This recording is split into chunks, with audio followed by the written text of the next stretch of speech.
All right. Hello. Thanks for joining me this evening. I will have a co-host in just a second, but I wanted to get started with you guys and discuss Ironheart. This is the second part of the season. As you know, Disney decided to do a two-part drop. Let me know in the comments how you feel about that. I personally, I would have enjoyed spending a little bit more time in the series. But I can't say that I'm disappointed by the series overall. I really enjoyed the ending. Let me know what you guys thought about the last few episodes. We're going to get into it in detail. So just as a full disclosure, this is a spoiler review. So we're going to be talking about things that happened in these actual couple of episodes. So, it looks like there's my co-host is here, and it's going by Jack today. What's going on, Jack? Hi, how are you? I'm cool.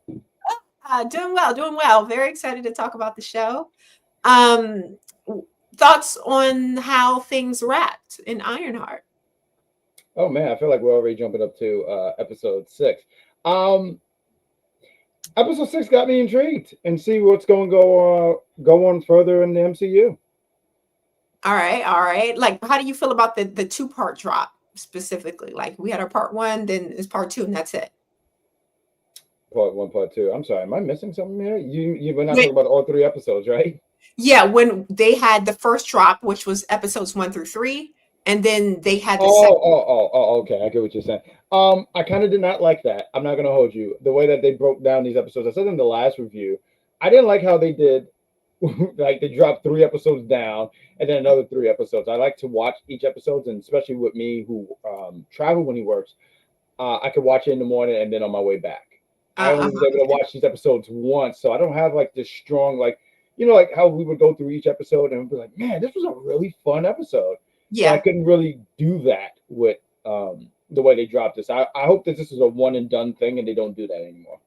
So my thing is with how the well, not to get too far in, I will say that when they did a similar thing with Daredevil, where they would drop multiple episodes, not the whole, they did more than just 2 parts. Mhm. But I felt as if they did it in order to ease the blow of the maybe less appealing episodes that were part of this new Daredevil Born Again. But this, honestly, I felt like each episode in Ironheart had an ending where you wanted to immediately find out what happened next. It was like a continuation, kind of almost like every episode had like a little bit of a cliffhanger that made you want to watch on to the next one. So I feel like it could have stood on its own as, individual episodes, but I'm happy with what we got. But speaking of what we got a big reveal this one thing being that Ezekiel is exactly the man I thought he was. He was a snake whole time. Him actually kind of getting into this villain role. I'll bet slightly against his will. He was willing to a point. What did you think about Ezekiel and that ending and how he did Riri in the fights? Oh, you talk about the fight and he was trying to hold back, but the machine or something in him kept going. And it was something he said at the. Now help me out here, because like I said, I was only able to watch this one time. She says, "Are we cool?" And he says something, but he kind of mumbled, and I didn't rewind. I probably should have just rewind so I could hear what he said. But what did he say? Because it sounded like they're going to be arch nemesis going forward. You know what? I can't remember. That's a good question. If you remember, let us know in the chat. I was just thinking of how they had this fight in their first fight in that big battle outside of the White Castle, which was clearly sponsored by White Castle. Which is a great place to be having a fight at. I mean, have you never thought about going to White Castle and just fighting somebody? I'm always mad if I'm ever at a White Castle. Wow, Because that's so why am I disappointing. here? White Castles are so great. I didn't. I like White Castle. It's really good. Now, I'm not going to say it's the best for your stomach, but Yeah, White it's Castle trash. burgers, that's rude. It's But trash, respectfully. It's trash. that is the most funniest thing ever. Is trash, respectfully. I will say one of the things I did like here, and I didn't peep this until I'm sorry, I'm watching my cat climb up stuff. One of the things I didn't peep, I was on Twitter because I was trying to say, oh, let me look at some pictures and stuff like that. But something that was interesting because you mentioned White Castle. Mm. Um, there's a scene where she crashes on something in White Castle. I think it's like the sign where it said this deal, burger this, whatever, whatnot, right? It's like a sign. But when she lands on it, it literally says ouch. And I just thought that was a really cool touch. Ah. I didn't notice that watching, but someone pointed out. I thought that was super cool. Oh, see, they put like a lot of Easter eggs in this series, which is I even.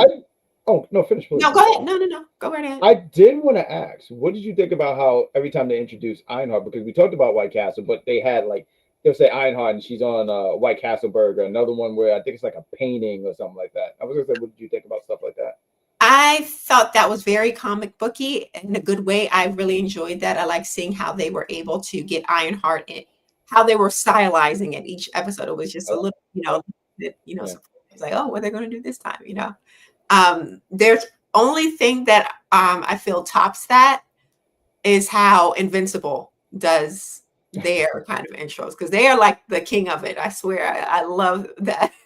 But even this episode, it's funny that Invincible kind of came up because even this episode when we had Ezekiel fighting with his electric powers, I was thinking about that episode of Invincible when the guy with the electric powers came in like, you destroyed my family. As soon as you was saying it, because I didn't think about it like live watching it yesterday, but when you said that, I was like, oh, okay. Yeah, him. Justice for my guy. Poor guy. Still feel bad for him. And also, I thought about, dang, they can never have a black superhero without bringing somebody with some electric powers out. I swear to God. Well, it all goes back to Black Lightning, or for me, what was his name? Black Vulcan. If you watch Super Friends back in the day, there was a superhero named Black Vulcan, and Uh-huh. he's not even real. The things you learn as time goes on. He was just made for the show because they couldn't get Black Lightning. Oh, wow. Wow. Wow. This is a quick aside. Do you think that we could potentially see a Black Lightning in this new Superman movie, given that they have so many different superheroes in this universe I canonically? I don't think so. I would love to, Uh-huh. Me honestly. too. I would love if they can bring him into the what is it called, the DCU, right? Because not a Uh-huh. DC. I would love for them to do that. I think there's so much potential and so much fun. I mean, what we got out of the Black Lightning show, um, Hmm. 4 seasons, and I think that wasn't even enough. I think there's something there. So I would hope so. I would hope so as well. But to bring it back to Ironheart, Yes. um, we got Parker. Parker revealed himself to be quite the addict this last couple episodes. Hmm. And it made me kind of realize that this hood situation is just an allegory for, drug abuse and addiction because the way he was fiending for that Kate when Riri snatched it off, and the way that he had free will, but it was like he couldn't see through everything because he was so addicted to the power or perceived power that the Kate gave him. Right. Um, when we see that he gets to the point that um the sickness, I'll call it, or the darkness is creeping more up into his face, and we get that battle between him and Riri in the final episode where he's morphing into this more demonic monstrous version of himself. um what were your thoughts on that scene? Did you enjoy that fight scene? It was fun. I thought it was cute. I thought it was something different. Him turning. I don't know. Was it like a vampire or werewolf? But I thought it was cool. I thought it was Yeah, cool. it gave little vampire werewolfy for sure Yeah, with the I claws think and it's yes. I was even thinking because of even the skin, and I think that uh-huh. was pretty cool that they were doing something different. I mean, this is different. I mean, maybe there's something in MCU that have where we missed out on. Or maybe I'm not thinking about it like at the moment. But science, magic. But even she has magic implemented in her. In her I'm suit. sorry. Yes, thank you. I thought it was cool. Like I have no really bad gripes about it. I think I have to watch it again, but Mm. I thought it was cool. All right, Not we got really, not really. Hey, Mad Dog, what's going on? hi. Um, real quick, I just want to say I'm glad we're back home where we need to be at. By the way, um, but I do want to ask you this because I'm a big fan of like comic book costumes and stuff, and see how it's brought out into the live action. What did you think about Riri's suit? I thought it was visually an improvement from what we got earlier in the season. It's, Oh, okay. more streamlined, more sleek. It's got the red popping and all of that. I thought it looked better. I didn't so much believe that she was able to create it just from the scraps from this car. I don't know. It was like, it seems a little weird that you spent like all this time at MIT using all of your grant money to piece together this machine with, the best labs in, universities, period.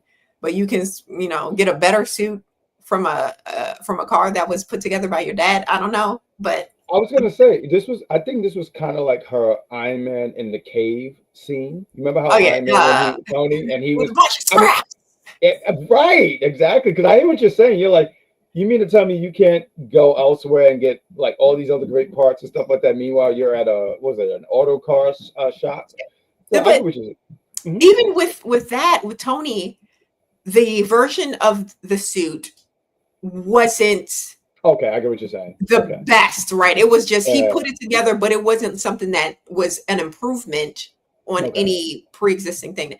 When Okay. we That's saw Riri suit, it was a vast improvement. And like she put it like this was it looked way better than what she had before. And it didn't make sense to me that the better version was made from, you know, her Hot Wheels car in the garage. You know what I'm saying? It's like, but I thought it was cool about the magical aspect because that isn't something that we've seen thus far in the MCU as far as suits are concerned. sure. There's a lot of suits in the MCU now. Iron-esque suits. We got War War Machine, we Machine. got Iron Man. To a certain extent, we got Bucky with that mechanical arm. So it's like, what makes hers different? And it's the magic aspect. And I thought that was kind of cool, right? Yeah. Even though to get it, she had to lose her hologram boo, Natalie. Hologram. Boo. Jesus. I was so glad when that AI thing would like, glitched out. I didn't like Natalie as an AI. No, no. Wow. She was the Okay. worst AI assistant. Like she would leave Riri high and dry in the worst of moments. She wasn't that helpful. And too much talk back. Too much talk back from my opinion. No, I didn't like her. I didn't feel like she was that great. I like the character, or let me say, I like the how the actress portrayed her, but it was just weird from jump, man. Like why it's kind of creepy, honestly, when you think about it. Why are you bringing back this AI version of this girl versus even the AI version of your dad when you could have had your dad back and you decided to bring back Natalie instead of the dad I mean, I hope that my friends would just bring me back. over their own father? I mean, I didn't stutter. Okay, well, But no, I hear what you're saying. I get what you mean though. Because she could be a bit much, and I know we're talking about the character. She could be a bit much. I thought about because when you said about that one, because I only feel like it was one time that she left her dry, unless there's another time that I'm missing. Because I yeah, don't this really happened count. 2 or 3 times. I'm Hydra. thinking. I'm thinking the other time that you're thinking about is the one with the someone had a gun and she froze. But Yeah. I'm thinking about this last time. I think it was episode 5, when she ditched her because she meets her brother. Although Riri was telling her like, "Hey, maybe chill," and I do believe that was where I was like, "Oh, you should have listened to Riri there." And she left her because I think dude was like, erase her, which is kind of it's kind of cold. He's Uh-huh. like, erase her, delete her, get rid of He her. should, and this episode or these few episodes did address a lot of my concerns. Sure. That I did want to see more of John and Parker's relationship. We got a little bit more of that. I did want Okay. to see how Xavier would react to the return of return quote unquote of his sister Yeah. via this AI. Um, it was yeah, Riri she overstepped in my opinion still by doing that and not telling him sooner. But it looks like you have some love in the comments. I do. What's going on? You're a special lady. Shut up. You mean special lady? What are you talking? Charmaine, hi. How are you? Yes, Hey, you are. Charmaine, I'm like, So C is here too, by the way. We hey. wanted to, what's going on, Charmaine? Thank you for stopping by. We wanted answer the question. Did you watch IronHeart? You probably didn't. I think you just had to be polite. So thank you for being here. All right. We also got a pretty great battle between Riri, Mhm. sans suit, because again, now they left her high and dry. No, I can't even say no. This time, I lied. This time, Natalie didn't leave her high and dry. She was actually abducted by one Right. of the henchmen here. It was a slug. Slug, yeah, yeah. Yeah. Can I ask you real quick because like I look at this group right here, right? Was there a favorite of these of this crew here for you? Clown. Clown. Yes, yes, loved her, loved her Clown. so much. Yes, she Yeah. was great. She Yeah, I was loved her. the only one who wasn't fully kind of engulfed by Parker's charisma and his story. She also was the one that, just had Flat out something asked him. about her. She was, she wasn't shy about, yeah, I start fires. This is what I do. When I get out of here, I'm still going to be doing that.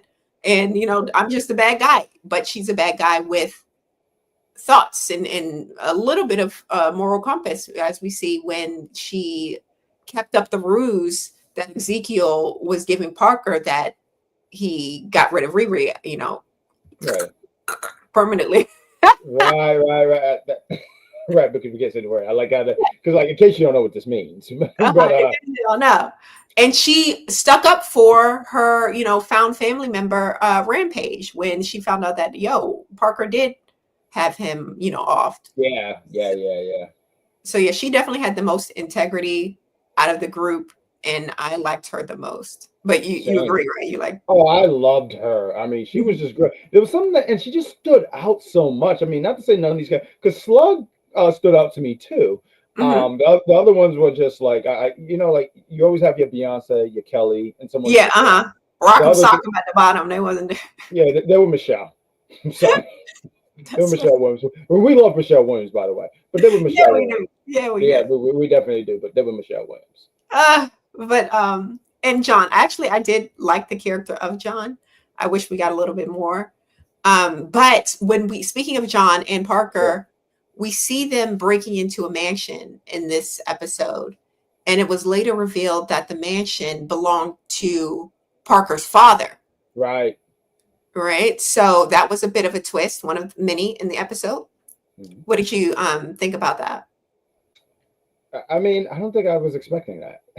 Okay. I wasn't expecting that. I don't have no further thoughts because I didn't expect that. Okay, there I we go. I liked it. I thought that uh, a lot of people, from at least from what I'm hearing from, I just got off of a podcast with Slice of Horror and the panel there, Oh, okay. and they were kind of hard on the dad, saying he's a deadbeat dad. And in my opinion, he gave Parker every opportunity. Like he had them in this, big mansion, right?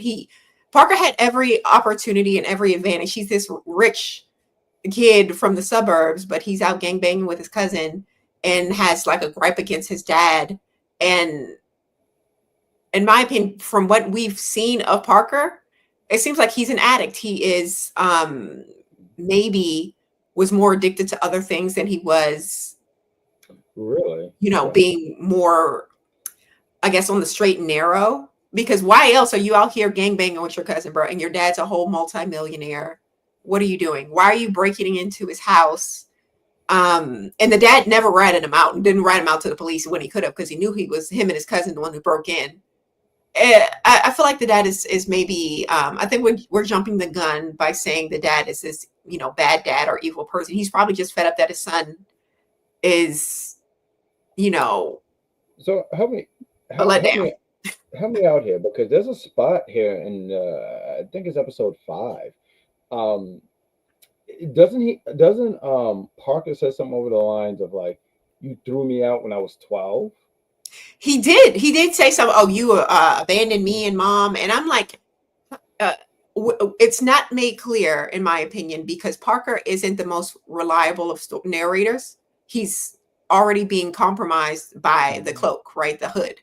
Mhm. So it's really, especially by this point in the series.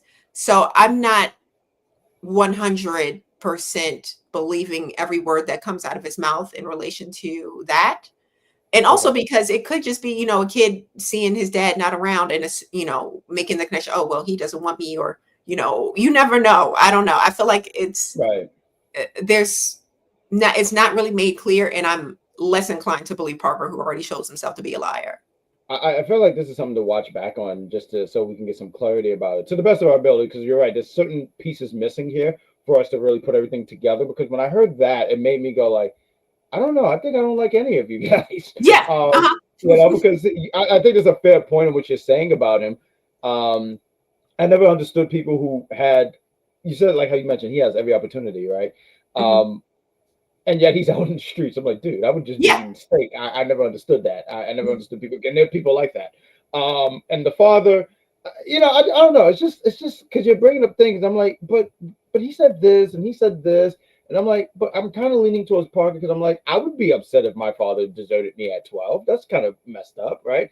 But then I'm like, well, maybe you're saying something that I missed when you're talking about the father, and he's like, hey, I gave you opportunity and like you spat in my face and I don't want to have I don't have to deal with this. Yeah. I don't Um got to do this.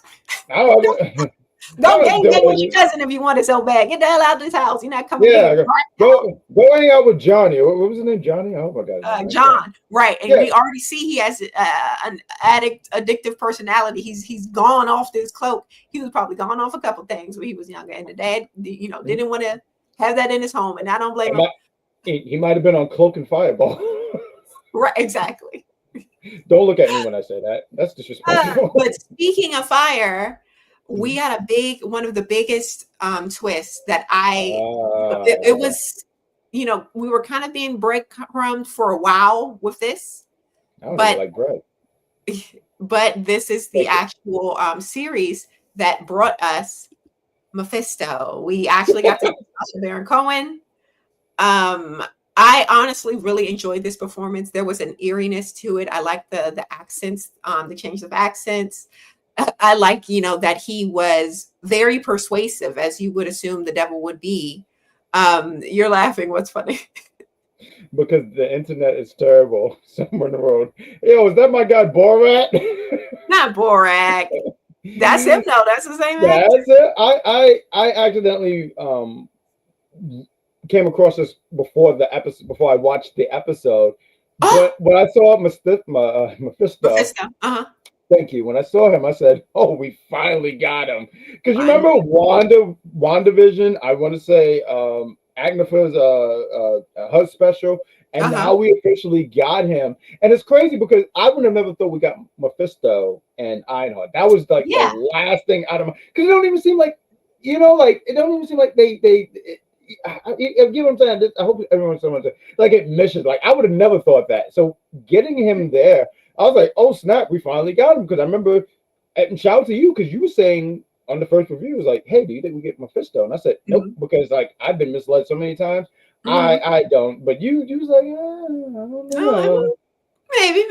I'm glad we finally did, get this payoff after, all that breadcrumbing. We finally got it, and I was really satisfied with the performance. I was really satisfied with what we get, and knowing that there were pieces of dialogue that made it seem that he's been in the MCU for a while. He's made deals with other, clients. I believe that's how he referred to them when he was talking to Mm-hmm. Parker. So I'd be interested to find out who else has taken this deal, and would that potentially lead us to Ghost Rider in the MCU? Oh, Um, yeah. I don't think this counts because there was a Ghost Rider in Shield. It was a TV show back in the day. I forgot Uh-huh. how many years, and there was an actual Ghost Rider. But that would be cool if they did that. But there's a few things here. One, the performance was good. It was Mhm. really really good. What was my other few things? There was a few things I had on this thing. But the other thing I have here is I'm interested in do we get him? So Spider-Man Brand New Day, there's a comic, and in the comic, Spider-Man makes a deal with Mephisto because Aunt May is dying of something, and the deal is he has to give up, his marriage with Mary Jane. Now, obviously, Spider-Man No Way Home, that changed everything, so that can't be. But it makes me wonder about, is there some kind of inclusion about that? Like, is there something about that? Because I'm just thinking about comic books, but I'm wondering if there's something there. And I'm interested in seeing Mhm. where this goes further with him, especially with there was a deal with, if you don't mind me jumping a little bit ahead here, that he makes a deal with Riri, and Riri's Uh-huh. kind of affected by it. So I'm wondering if how that stuff. Oh, and the last thing I did want to mention, I thought it was cool that they kept mentioning the Mamu. I thought that was cool Oh yeah, it's a because misdirect. Yeah, that was cool. yeah, I did enjoy that. I did see in one of the shots they you can see in the reflection here the ah, like demon-esque face of Mephisto mhm. as opposed to what everyone else is seeing. I thought that was cool. I don't think, but with that being said, I don't think that Mephisto is going to make an appearance in any of the movies. And no cinematic appearances. Ooh, Yeah, and only because I've heard there are restrictions in like Asian countries in relation to showing the devil or images of the okay, devil. okay, makes So, sense. and that's a big market for these, Hollywood films outside of the US. So Sure, I makes don't know if sense. he's going to make any cinematic appearances, Oh, but that's unfortunate, but um, yeah. they never really called him the devil in here. They did make a lot of, associations, but I don't believe they called him like the devil. And they did Okay. only show this one little itty bitty image that you had to like blink if you missed it of a I, red, uh, like his skin tone, face. yeah.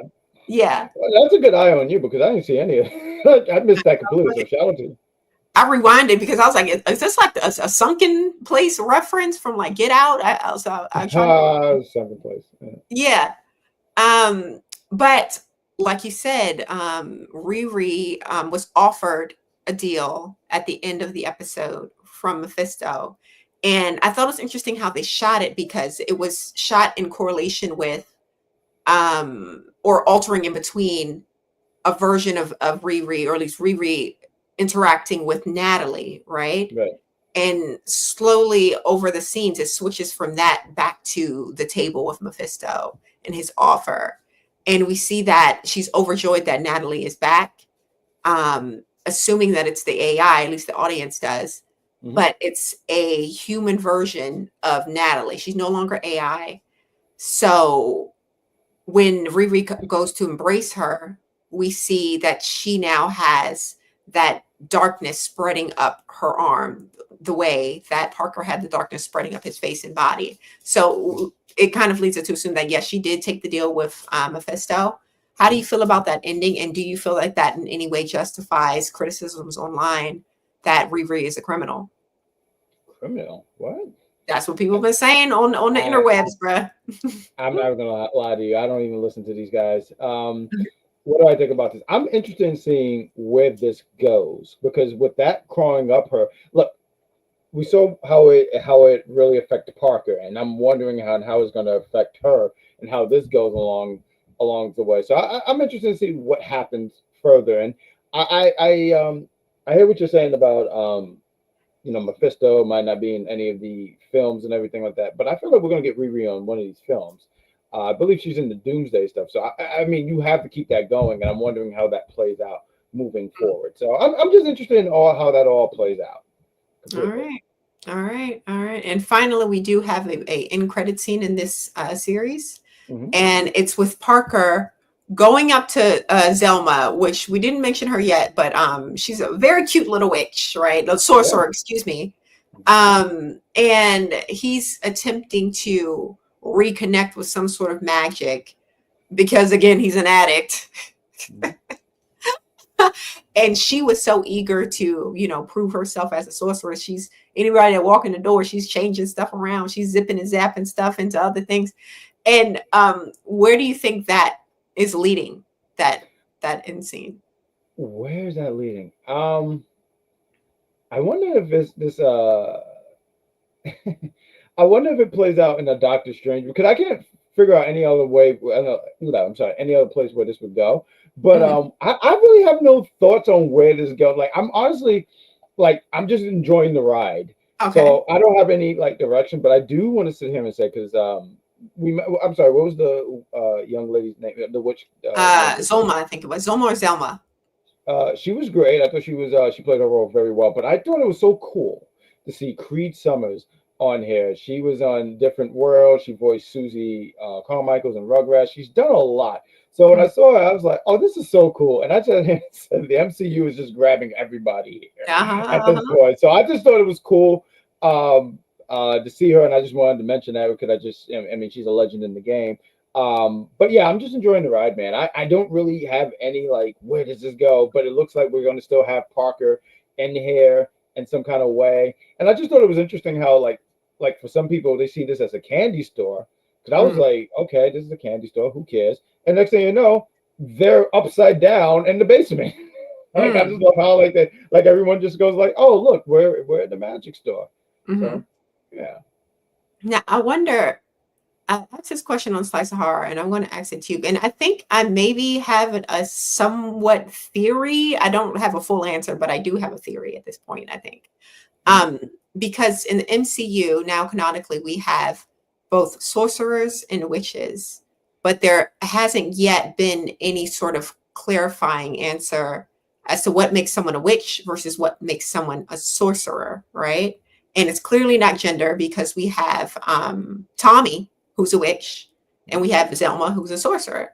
So, in your best guess, what would you think is would make someone one or the other in the MCU? Because I have a theory. If you want me to go first. I'm gonna go first. What makes a witch and a sorcerer different? It's definitely the latter. No, I don't have any kick in the game. What do you got? I'm thinking, and this is just based off of my distant memory of the first Doctor Strange movie Oh, there we go. and what we've seen in Agatha. I'm thinking, would it be that witches are born into magic and sorcerers have to learn magic? That's a Um, good point. yeah, because the sorcerers that are in Doctor Strange, they all went to now the name's escaping me, but they went to that academy essentially to learn There's a sorceress sorcery, account, right? They had to learn sorcerer through academy. books and things like that. And we see even Zoma and her mom. Um, they the mom was once in that school, and she dropped out because she was pregnant with her daughter. And her daughter mentioned something about, I wish I was able to learn there as opposed to learning from, these books here and, sorcerers on TikTok. So it seems like it's something that sorcerers may have to learn their powers, or witches are just provided they just have that. I'm guessing. So I mean, I think you're on to the money there when you say that because it's like I feel like with Agnifer, she was born that way. I don't think Mhm. she went. I mean, granted, maybe she learned more as it went along, and they have witch books and all that stuff. But I think she was just Mhm. born that way. Yeah. So that's my theory. Could be wrong, but I'm throwing it out there. Well, We'll isn't see what happens. oh, that's so interesting because Scarlet Witch, and I'm like, huh. I don't Yeah. know. It's something to look up. I mean, I honestly don't have any. I have no idea. I just know all of them have abilities to just do magic. All right. Well, hopefully, MCU does clarify that sometime in the near future. But overall, I enjoyed the series. I would want there to be a second season, actually. I Oh, think that they stuck the landing with this finale mhm. and they left so many doors open. And I'm hoping that even though it's been quite some time since they filmed the series, that we will still potentially get a season two. But I liked it. I enjoyed it. I mean, one of the things I like about Marvel, some of these shows are better than others, but I just love that they look at their catalog of superheroes and rogue villains, and they go like, "Oh, who can we use this time and this week, or not even Mhm. this week, but this time around?" And a lot of times when you see, um, like I used to always make the joke, DC, all they do is throw out Batman and Superman, Yeah. especially in the '90s. But I like that they're using different people like Ironheart and She-Hulk and Miss Marvel. I like that there's just something different, and do it always stick the landing? No, But I enjoyed this show. I thought it was cool. I just don't need Marvel doing this again, dropping 3 episodes like this because this is ridiculous. I just think Hmm. it's a bit much for me because I just can't binge like that. So it Yeah, doesn't at work for nine me. o'clock at night, mind And you. 9 o'clock, 9 o'clock at that. I get you don't want spoilers, but I'm just Honestly, getting I'd there. rather have them drop it at midnight than 9 o'clock. At least I can watch it like first thing in the morning. You know? I miss when they were doing that, man. Like they were doing that for a few years, and I guess they got so annoyed that people were spoiling. But I feel Yeah, like people still spoil because sometimes I yeah. go online like, wow, I did not need to see that. Yeah, I was only in episode 2, and already episode 3 I saw Mephisto, and I'm like, yeah. damn, I'm only so like either way, it's still gonna be spoiled, Marvel. Uh-huh, But yeah. I need you to respect the content creators and people on what side of the world we're on. I'm sorry, I'm East so sorry. Coast. Please respect us. But thank you all for tuning in. It's been a pleasure to discuss Ironheart with you all. And please join us this Sunday for Geek News, which is a series that um, Jack and myself discuss geek related news that comes up during the week. And stay tuned for more shows from us. I believe we may be talking about Eyes of Wakanda, or things later. But yeah, talk to you What the guys hell later. was that? Goodbye. What the hell was that?